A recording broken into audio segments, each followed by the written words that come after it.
अस्सलाम वालेकुम। आज हम बनाएंगे दम मटन बिरयानी। उसके लिए हमने पहले बिरिस्ता बना लिया और आलू को फ्राई कर लिया।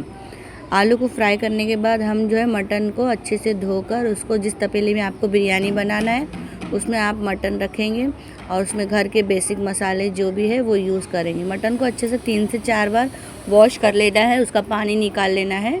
फिर उसको ऐसे ही कच्चा हम बनाएंगे क्योंकि दम बिरयानी, मटन दम बिरयानी कच्चे गोश्त की ही बनती है दोस्तों।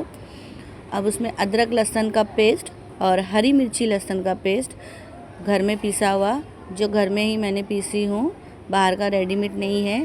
ज़्यादातर जितना भी हो सके आप घर के मसाले यूज़ कीजिए, उससे ज़्यादा टेस्ट आएगा और है साफ़ सफाई वगैरह हेल्थ के लिए भी जैसे घर में होता है तरीके से साफ़ सफाई वो भी हो जाएगा। उसके बाद हम डालेंगे हल्दी पाउडर, धनिया पाउडर।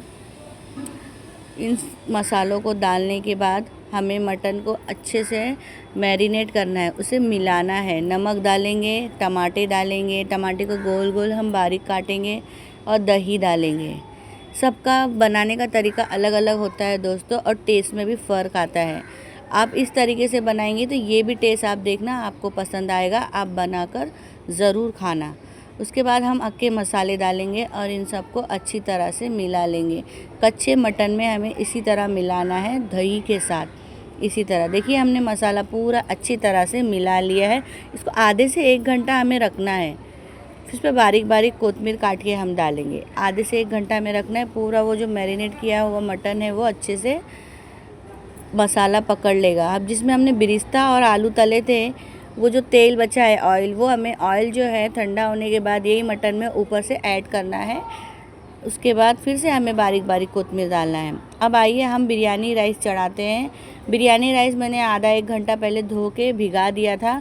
अब इसमें हम डालेंगे नमक, जीरा और अक्खे मसाले। इसके बाद हम डालेंगे कोतमीर बारीक बारीक कटी हुई और एक आधा नींबू निचोड़ देंगे।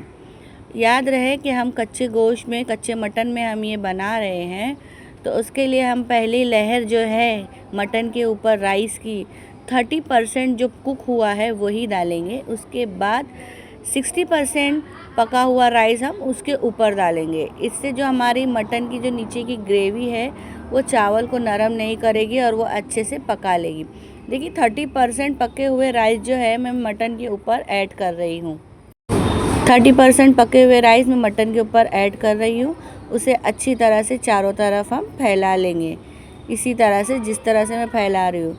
आपको तो पता ही है कि बिरयानी के ऊपर जो है राइस किस तरह से फैलाते हैं, बस उसी तरह से हमें फैलाना है।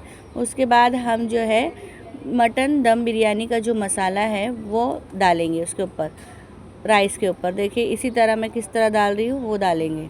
फिर उसके ऊपर हमें नींबू भी निचोड़ना है, फिर कोतमीर डालना है और फिर 70% जो पके हुए, 60% से 70% जो पके हुए राइस है उसके ऊपर हमें डालना है।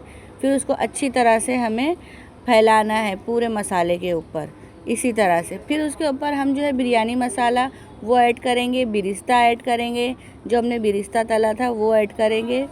इसी तरह से बिरिस्ता चारों तरफ अच्छी तरह फैलाएंगे और कोतमीर डालेंगे और उसको दम देंगे। ये बिरयानी जो है कच्चे मटन में है तो मटन को अच्छी तरह से गलना चाहिए, इसीलिए उसी हिसाब से हम राइस की जो पहली लहर है 30% डाले दोस्तों। अब जब हम उसको दम देंगे तो इस मसाले में जो राइस होगा नीचे का, जो नीचे जो हमने पहली लहर डाले वो अच्छे से दम होगी और गोश्त भी अच्छी तरह से गल जाएगा। अब फूड कलर जो आप कलर डालना पसंद करेंगे वो डाल के हम कम से कम इसको आधा घंटे से पौने घंटे हमें इसे दम पे रखना है, ताकि वो अंदर का जो मटन है वो पक जावे और नीचे की राइस भी दम हो जावे। देखिए अभी किस तरह से ये दम हो गया है, कितनी अच्छी खुशबू आ रही है। आप देख रहे हैं, जब ये आप खुद बनाएंगे खाएंगे तो आप मुझे कमेंट करना कि ये कैसी लगी खाने में। अल्लाह हाफिज़।